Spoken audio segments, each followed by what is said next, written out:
Okay. Sorry about that. So first and 10, we talking about the Philadelphia Eagles draft class. I have them as an honorable mention loser in this draft. So let's go. Why am I calling them the honorable men? Why do I have them as honorable mention as a loser? Let me clear my throat. Let me get ready for this. So if you look at the Eagles draft in a vacuum, if you just look at it from a list, if I didn't watch the NFL draft, if I wasn't an Eagles fan, if I had no idea where the players went before and after the Eagles, if you gave me this list of players, I would have said, you know what, the Eagles had a solid draft. I'll give that a B. I'll give it a B. But I did watch the draft. I do know which players were drafted before and after these picks. I am an Eagles fan, so I'm going to grade it like that. So pick number 21. I love this pick. Jalen Reagor, I had him as the third best receiver in the draft. And if you guys don't believe me and you say, hey, well, you're just an Eagles fan, they drafted him, so of course you're going to say that. I have receipts. Ask them on the Eagles message board. I was campaigning for Jalen Reagor last year before the season even started. I was saying, you guys need to watch this guy, Jalen Reagor. He is that guy. Now, his junior year didn't come up to that because he had the fourth string quarterback throwing him the damn ball. Pick 21, Jalen Reagor, TCU wide receiver. I think it's a home run pick at number 21. I've seen him play. I've seen him play in high school. I've seen him play at TCU. I've had a chance to meet Jalen Reagor and his dad, Monte Reagor, at the opening in Oregon. That year they went out. He's the most athletic receiver I've seen. He was definitely the most athletic receiver in this draft for sure. Explosiveness, all of that. Jalen Reagor. So at the opening in Oregon, they usually do like a slam dunk competition for the receivers or for whoever wants to join out of these athletes. So this is my first year at the Open. You know, we go into the Bo Jackson gym at the Nike headquarters, and a lot of these players are, trying to get their dunks in. T. Higgins and all those other guys. Jalen Reagor wins it easily. I mean, I'm talking windmill dunks. Senior high school. I mean, this guy's 5'11", windmill dunks. Look, he's 5'11" at the combine. He had a 42-inch vertical. I mean, stupid athleticism. 42 inches, a 42-inch vert. I don't think you guys understand how ridiculous that is. I mean, this guy is super explosive. And not to mention, I don't want to label him as an athletic receiver because he does have actual wide receiver talent. He is solid when it comes to route running. His hands were questionable this past season. For whatever reason, he was dropping a lot of passes this past season. Pro Football Focus had his catchable pass percentage, as far as like quarterbacks throwing him catchable passes, was like dead last in all NCAA. Like the passes that he was going his way were terrible. I mean, he showed some bad characters, not bad character, but he showed some bad body language after some of the throws that went over his head or was thrown into the ground, pouting, or shaking his head, shaking his hands. I mean, you're going to get frustrated as a receiver if you're getting open, you're getting separation, and the ball's not getting to you. So I can't fault him for that. He has that fire. He has that fire to get better. He has all the tools to be a great receiver in the NFL. And I like to, again, his potential for me is not Christian Kirk. Christian Kirk he was a solid receiver coming out of Texas A&M, but Jalen Reagor's potential, I'm not saying he's going to hit the potential, but his potential is like Odell Beckham Jr., right? Odell Beckham is an explosive athlete, able to get separation. His hands are ridiculous. Now, Jalen Reagor doesn't have hands like Odell, but again, all of his attributes, his characteristics as a receiver trend more towards Odell than it does Christian Kirk.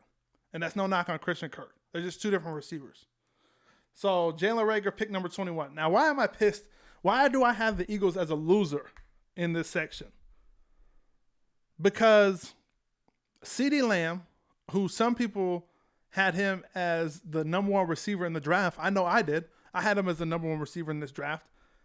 For whatever reason, NFL teams were staying away from CeeDee Lamb. Like it was a bad cold. I have no idea what the hell was going on in the first round.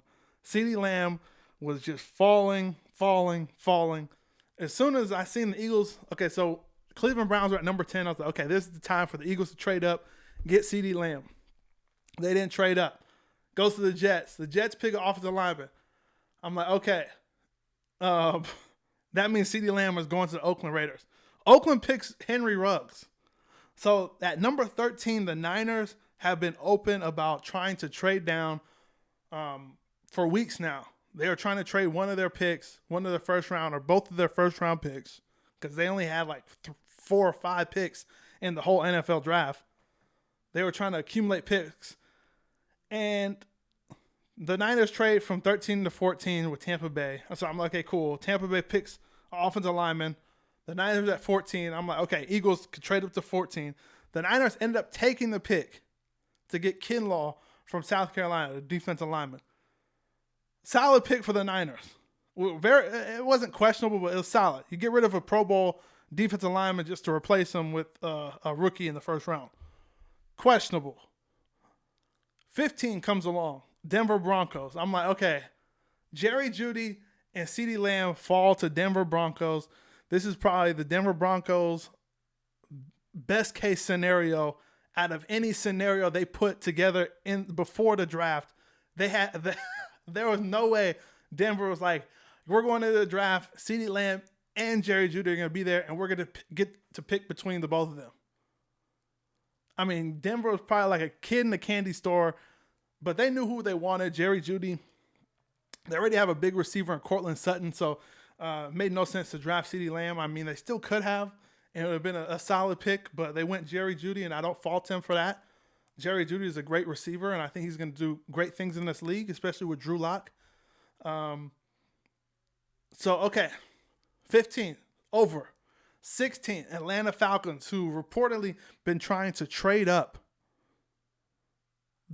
weeks before the draft, trying to trade up for Chase Young, for C.J. Henderson, for this guy and that guy. These guys stay packed at number 16. They stay right there at 16. The draft timer is going down, and I'm watching it, and I'm like, okay, they look like they're trying to get rid of this pick. They're taking calls. And then I see the pick is in.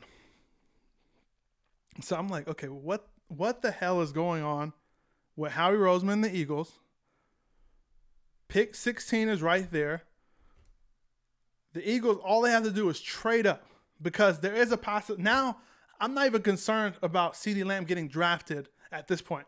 I'm concerned about CeeDee Lamb falling to the Cowboys. It got to the point where once the Niners took their draft pick, my concern then at that point, at number 14, after number 14, was CeeDee Lamb or Jerry Jeudy is about to fall right into the Cowboys' lap. And this is worse. Now it's worst case scenario before the Eagles even draft. So the Eagles' last-ditch effort was to trade up to number 16 to get CeeDee Lamb. Now, this is all speculation. There were reports that Howie Roseman loved CeeDee Lamb. He wanted to trade up for him. After this draft, that's BS. Howie Roseman had no interest in CeeDee Lamb. He had no intention of trading up for CeeDee Lamb. And I don't know what the hell he's doing. I don't know who the hell is the scouts in the Big 12. I don't know who the hell the scouts are, period. But, the scouts in the Big 12 got to be solid, because they drafted Jalen Reagor over Justin Jefferson, which is another story. But who the hell is making these decisions to where you're not even going to trade up for CeeDee Lamb because you want to save your second-round pick this year? And don't even let me get into the second-round pick. I'm not even there yet. I'm still in the first-round pick. Again, I love Jalen Reagor as a pick for number 21. I think he's going to be a great receiver. I think he's going to be the replacement for Deshaun Jackson, which essentially would be, a good number 2. I think they still will need a big body wide receiver to be a number 1 wide receiver. But he has number 1 wide receiver potential. But I think he's going to be the replacement for Deshaun Jackson once Deshaun Jackson's career is done. Again, when I add context, CeeDee Lamb was there for the taking at 16. I thought I was stupid enough to think that the Eagles were going to actually go up and get him. Obviously, my heart was broken when they didn't, and then he fell right into the Cowboys' lap. I was delusional for a second because when the Cowboys were on the clock, I was like, oh, okay, Cowboys, they don't need CeeDee Lamb. I was trying to talk myself into it. They don't need CeeDee Lamb. They need a safety. They might need a linebacker. They might need defensive end to replace Robert Quinn. Wide receiver, they just signed Amari Cooper. They still have Gallup and all those guys. I don't see the Cowboys, drafting CeeDee Lamb. I was trying to talk myself into it until I seen the pick was in. And then CeeDee Lamb's name comes up on the screen. Jerry Jones laughing with Stephen Jones on his quarter or $500,000 yacht. He's calling in draft picks from a yacht. NFL coaches, GMs, they're calling in picks from their house. Jerry Jones is on his $250,000 yacht calling in picks. Big flex. I mean, Jerry Jones, that's big flex right there. So I can't even hate on him with that. But man, that's one of the reasons why I have them as honorable mention loser, because I actually like the pick. But if you add the context as to they could have got probably the best receiver in the draft, according to me, that's not going to cut it. That's not going to overtake what I was already thinking about. Jalen Reagor. Again, I like him. Okay, so CeeDee Lamb gets drafted by the Cowboys. Eagles pick Jalen Reagor. Eagle fans go crazy because they want Justin Jefferson. I'm glad the Eagles are at least smart enough to draft the Reagor over Jefferson. Jefferson's a slot guy. You don't draft slot receivers in the first round. And don't give me that mess that he could play in the first. He could play on the outside. He played on the outside his sophomore year, or the year prior to this one, and didn't do that well. So when they moved him to the slot, where he played 90% of his plays, and had Jamar Chase on the outside, that's when he found his production. That's when he started putting up numbers. He had the same quarterback. I mean, he might have had a different offensive coordinator, but again, most of his success came in the slot. I don't think he's an outside receiver. You don't spend a first round pick on an outside receiver or on a slot receiver. Second round, and this one, please forgive me, you guys. I'm excited because second round. There's still a lot of big names on the board, and this draft was deep with first round talented players. We're falling all into the second round. This was a deep class, you guys. I mean, first round talent falling into the second round. It was ridiculous. But the Eagles have potential to get a solid player in the second round that could help the team right now, that could, assist Carson Wentz in the offense, or even help the defense. Opposite Darius Slay, maybe get a safety because we just lost Malcolm Jenkins. A lot of the Eagle fans wanted Denzel Mims. Some Eagle fans actually wanted Denzel Mims at number 21. They're crazy. Denzel Mims, I've been saying it, is not a first-round talent. You don't get a player like Denzel Mims in the first round. But anyways, he falls to our pick at number 53. So I'm hoping, before the Eagles pick at 53, I'm just like, please somebody draft Mims in front of the Eagles. I know the Eagles showed a lot of interest in Mims, allegedly, and they get to the pick. Denzel Mims still on the board. You have J.K. Dobbins still on the board. The receiver I liked, Cam Akers, just went to the Los Angeles Rams the pick before. And I'm like, dang, because Cam Akers would have been a solid back with Miles Sanders. So as the time, ticks down, the Eagles their time is coming up. The pick is in. I have my laptop on my lap, and I'm just watching the draft. I'm just chilling there, sitting. And Roger Goodell gives this long little speech before the Eagles pick, of course, taking his damn time before the Eagles pick. And then the Eagles pick, the 53rd pick in the NFL draft, they select Jalen Hurts. So at first, it didn't really click with me. I'm looking at the TV. I see Jalen Hurts. I hear Jalen Hurts' name, and it's not processing for me. I don't know who he's talking about because I'm expecting somebody completely different, like a skill position player. So he says Jalen Hurts. I think it hit me as soon as he said quarterback Oklahoma, and I closed my computer and I just walked out the room. It was. Oh man, I'm so pissed. I mean, it got to the point I was doing exactly what I'm doing now. I'm laughing. I was so pissed I was laughing. It was that bad, people. I mean, and Howie Roseman had the guts to say he didn't think that the Eagle fans would take the pick of Jalen Hurts like that. He thought the people would love it. Man, this guy Howie Roseman, he's gonna be the death of some of us Eagles fans. I mean, Jalen Hurts, second round pick. I mean, I see what he's trying to do. I understand that. Okay, after a couple of days of sitting down and actually, digesting it, why he did that pick, it makes sense as to, okay, Carson Wentz gets hurt before the playoffs or during the playoffs every single year. That could get frustrating when your quarterback is going down before the most important games of the season, like on the road to a championship. I can understand the frustration. But you can't, number one, try not to put him in positions where he does get hurt. That's number one. Number two, get some better talent around him so he doesn't have to scramble so guys can get open. He doesn't have to wait in the pocket and try to create something out of nothing.